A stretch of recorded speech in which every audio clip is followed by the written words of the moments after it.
Welcome to Mindfulness Lists. The next section of Chapter 2 is called Identification with Things. I'm glad that he makes this really clear. I think people are changing. We were talking about this before, how the psychology in the earlier section of how the self is developed. Let me go back a couple pages, see what that one was called. Give me a second here. It was called The Illusory Self. So, in The Illusory Self, Eckhart Tolle was explaining how we start to identify with things when we're a kid, or how we start to develop a sense of self, I should say. Okay, so identification with things. It's similar, but a little bit different.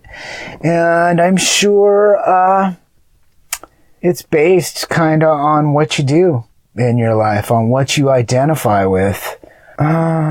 It's kind of strange, though, because you identify with these things, whatever.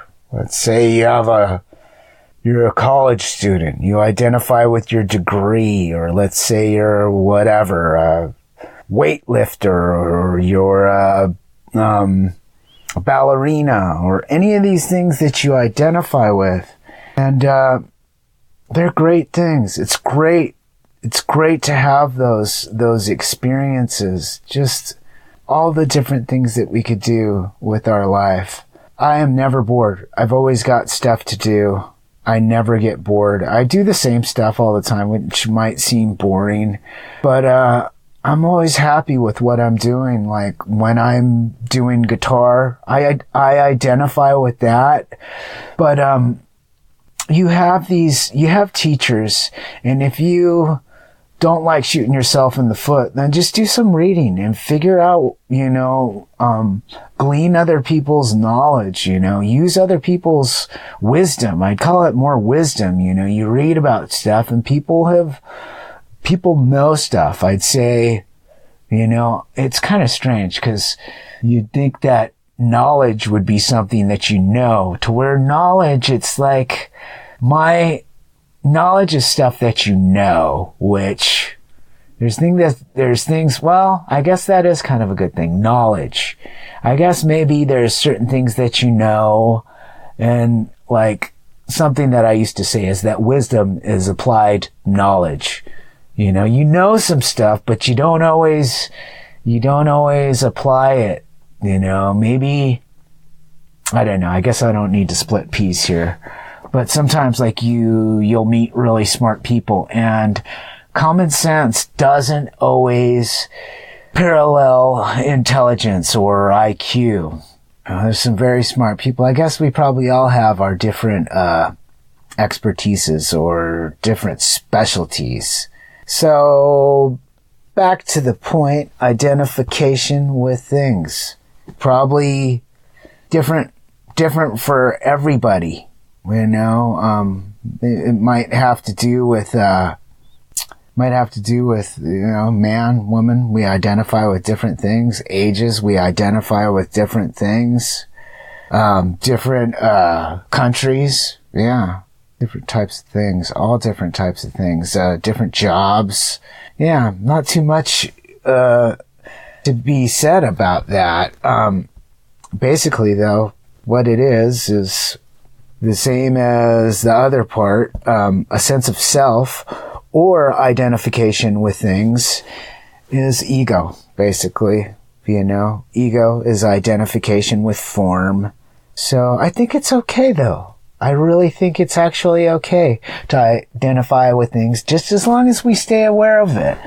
Because why not? There's certain things that we have to do in life. I'm not the world's greatest father, but when I am being a father, it doesn't help. It helps to I don't want to play a role with my daughter, I don't want to BS her or anything, but being her father, being there for her and loving her and protecting her and, giving her not whatever she needs, but, what she needs. Not giving her what she wants, but giving her what she needs, which most children just want attention.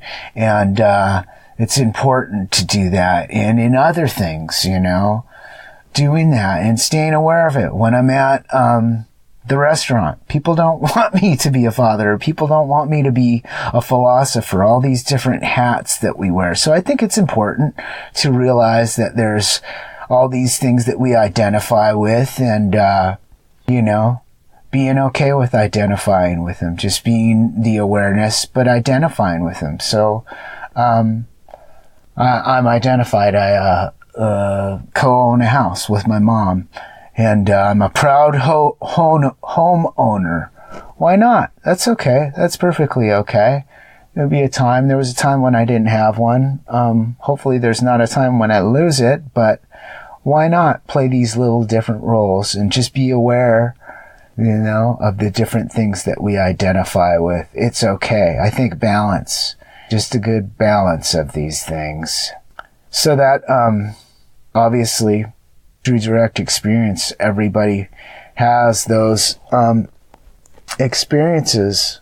It's something that's very universal, global, I would say. I guess not universal. I don't know what's going on in the other parts of the universe, but not getting lost in them, I guess, would be my summary of that.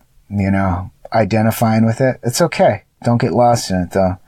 Don't think that anything's permanent. It's all temporary. We're just here for a little bit to have some fun. Eventually, time is an angel or devil, best friend or worst enemy, great joy, harsh wrath, birth or death.